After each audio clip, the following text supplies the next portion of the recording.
राम जी ने देखा कि हमारे काकाश्री आए हुए हैं। अक्रूर जी दौड़े उनको प्रणाम करने के लिए, कृष्ण बलराम दौड़े काका जी को प्रणाम करने के लिए।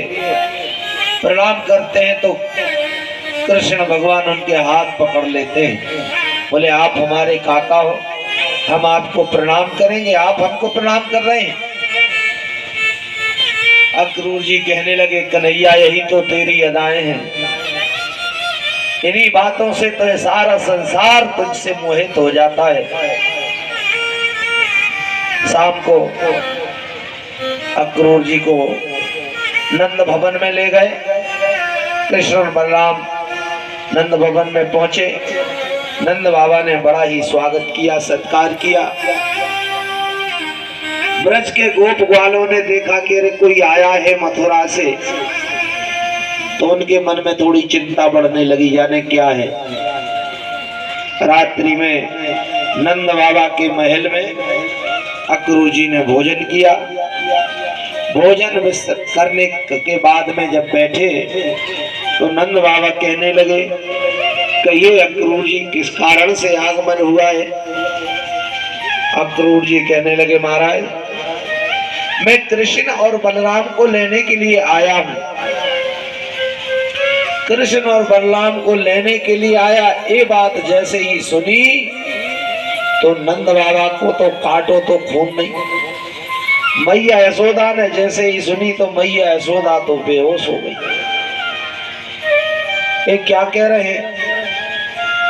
अक्रूर जी कहने लगे राजा कंस ने धनुष यज्ञ रखा है, सभी आसपास से सभी ग्रामीण वहां पर आ रहे हैं और कृष्ण और बलराम को लेने के लिए मुझे भेजा है, मैं उनको लेने के लिए आया हूं।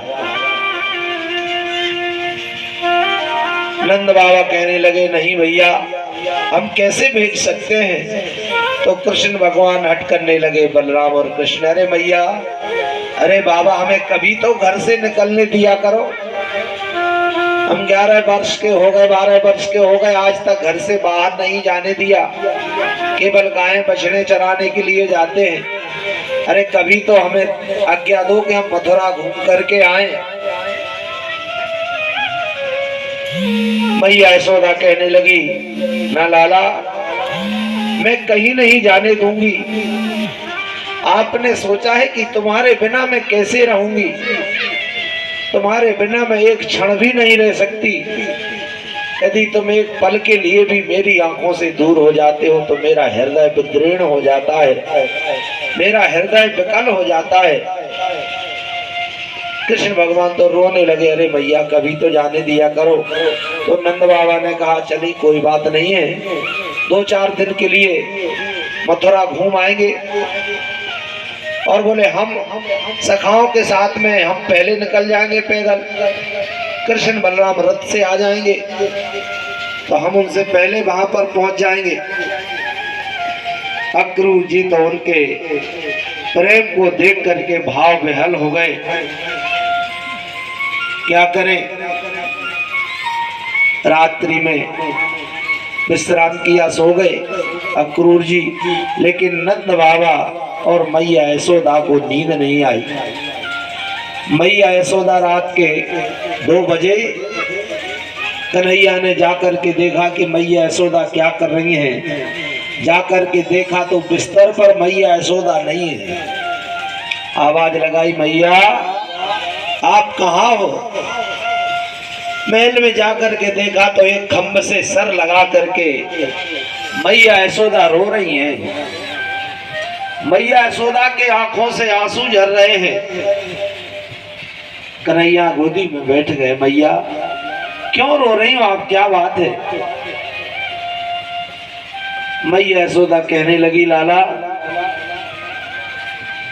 तू मथुरा के लिए जा रहा है, तूने ये नहीं सोचा कि तेरे बिना हम यहाँ कैसे रहेंगे, कैसे जिएंगे।